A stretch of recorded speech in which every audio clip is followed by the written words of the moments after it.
We should not be putting ourselves on a pedestal. We should be humbling ourselves. God calls for us to be humbled because those are the ones that get into heaven. And we see that here in Luke 14 when Jesus was at the Pharisee's house. Now, I want to read the whole thing, but there's the only part that I really want to focus on is the parable. One Sabbath, when Jesus went to eat in the house of a prominent Pharisee, he was being carefully watched.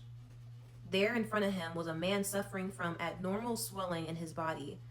Jesus asked the Pharisees and experts in the law, is it lawful to heal on the Sabbath or not? But they remained silent. So taking hold of the man, Jesus healed him and sent him on his way. So just for context, the Sabbath is basically like, I don't know if I think it was like a day long, but you're not supposed to do any type of work, anything strenuous, anything that involves you getting up to do much of anything. So like your child could literally be like dying and you're not allowed to go help your child because that's too much work. So the Sabbath was like something of that nature. It was just really weird, kind of wicked.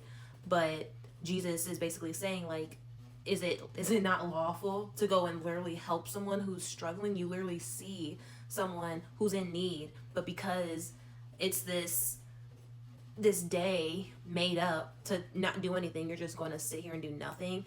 Like, God is the God of healing and justice. So like he's going to, no matter what, do what he can to heal somebody, to help somebody, regardless of what the experts of the law say or what the Pharisees say. But Jesus asked them that question not to be funny, but to make them think.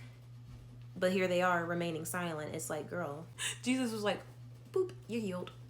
Then he asked them, if one of you have a child or an ox that falls into a well on the Sabbath day, will you not immediately pull it out? And they had nothing to say. When he noticed how the guests picked the places of honor at the table, he told them this parable, and this is what I want us to focus on.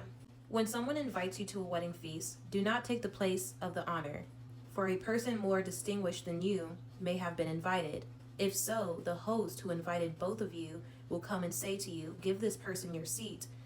Then humiliated, you will have to take the least important place.